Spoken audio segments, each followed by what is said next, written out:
And of course, the people of the persuasion that the court ends up articulating are already anti-Christian, and maybe they think Islam, for example, is equally irrational. But in the 40s and 50s, it's not around either, right? And up through the 60s, same kind of dynamics. It's not, but this has certainly opened the floodgates for other religions to gain a foothold, and liberals are, relatively unconcerned with these other religions that should be more offensive to their disposition and their proclivities, but for some reason it's not. So there's a different overarching narrative that's informing them or animating them.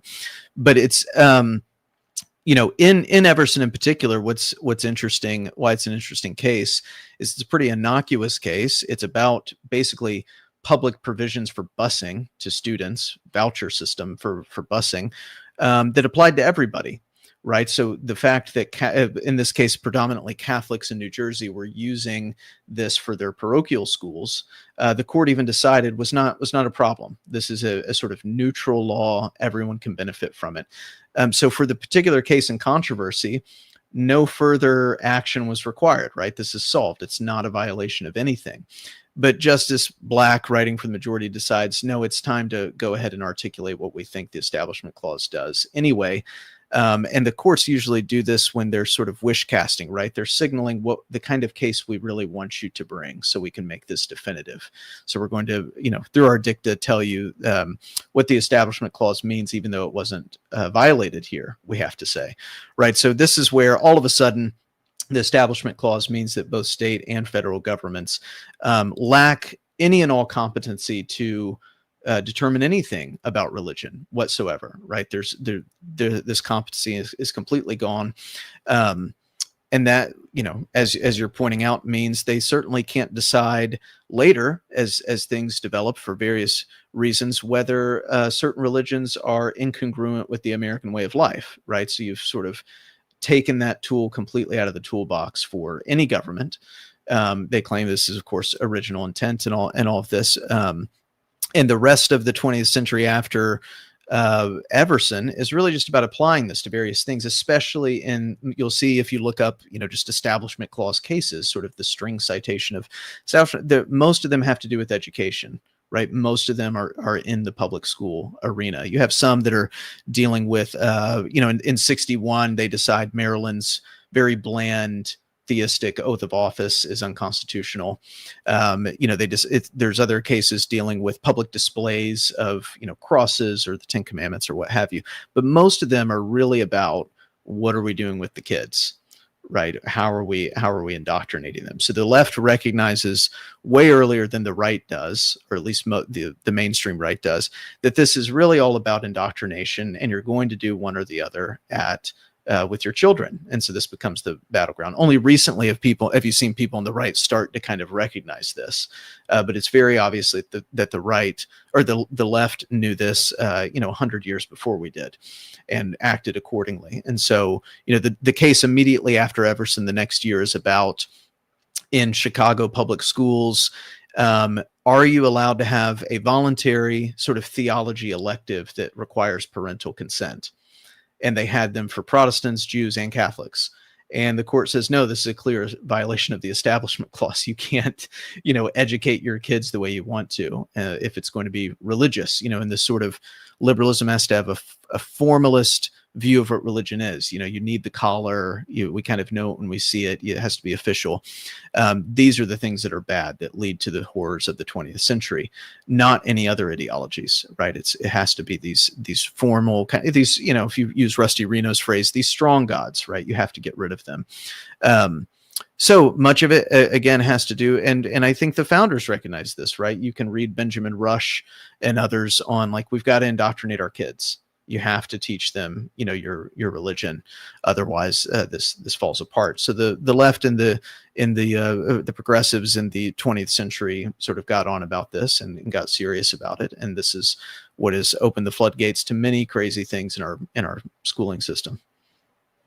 Yeah, I actually, my father was the attorney for a school board, one of the few in the country that was teaching elective biblical history class. That became like a huge flashpoint. It was actually Yeah. had like 15 minutes of fame because it became so controversial.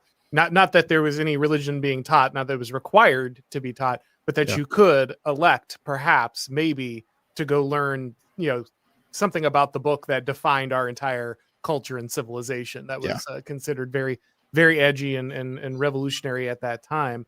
Yes. So if the if the incorporation clause was suddenly reversed, if we understood that properly tomorrow, what would that practically look like? Like what would change with the states? How would that be any different than what we have now? Yeah. And I should point out that, like, there's been signals from the bench for, since the 80s. I mean, Justice Rehnquist, everyone can go read some of his dissents in various cases, and see, especially the Joffrey case from Rehnquist, his dissent in that case. He's very clear, has very clear and proper view of the history, original interpretation, all these things, and thinks it's nuts. If you go back to the Schempp and one of the other cases that Justice Potter Stewart wrote a dissent in, he's even more explicit in what's happening. He's like, this is the enactment of a sort of national secularism. This is what's happening, and saying that very early, right? So, and Justice Thomas has sort of taken up the mantle in various Elk Grove case, others where he either in concurrences or dissents where he said we need to rethink the entire Establishment Clause jurisprudence, and he thinks the free exercise clause can be incorporated, but the Establishment Clause can't. He calls it a federalist or federalism amendment or clause in the amendment, meaning it only applied to the federal government. There's no way to sort of apply it otherwise. So there's appetite, or there has been appetite at various points from the court to consider this, right? And it seems to be growing. You had the case just this year, back in May, where an explicitly Roman Catholic charter school that was online in Oklahoma, that case went up to the Supreme Court after the Oklahoma Supreme Court ruled that it was a violation of the Establishment Clause. And because of Justice Barrett weirdly recusing herself, we got no decision. We had a 4-4 gridlock with no opinion and no record of who voted what. So we need other cases like this to challenge it, right? And clearly the court is willing to hear something like it. So this is not a pipe dream to at least reconsider what we've been doing for the past 75 years. What it would look like practically on the ground, we have to recognize that the context, the religious makeup, the ethnic makeup, all these things are not the same as they were in the late 18th century, right? Perhaps, one argument we make that this is that this is even more necessary now than it was then.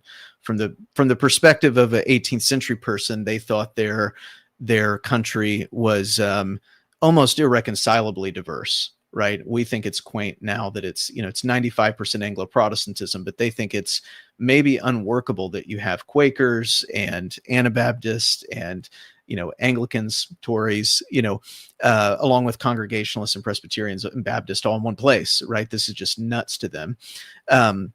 This has all only been compounded, and maybe to an unworkable extent in itself. But if there's anything to do on this, it would be to remove sort of federal attention, federal purview over these issues, so that states, similar to the abortion question, I mean, this is where we start in our essays with the Dobbs decision, that Dobbs did not just return the abortion question to probably where it always should have been decided, which was at a state level, because it's a moral question. It's a religious question for the left. It's a sort of leftist sacrament. But same thing with this. What Dobbs potentially signals is a return to these sort of contentious political issues that are moral and religious being decided in their proper venue, which allows for a diversity of answers on that. California and Minnesota are going to be very different than Tennessee and Florida, right? This is just obvious, and it's already the case. So if you sign up for sort of overturning the Establishment Clause jurisprudence as it stands to remove this federal uniformity, or at least federal management by judges of your religious policy in your states, what you're also signing up for is the prospect that you will have states that are inhospitable to you, especially as a Christian, right? They're just not going to be places that are good for you to live. You certainly, might not want to live in places like Minneapolis or Dearborn if you're a Christian, right? It's very obvious the way those cities in those states would go in terms of their religious policy. So that's what you're signing up for, is that in order to have your way of life potentially protected, you have to allow for your next door neighbors to have an entirely different way of life in this regard.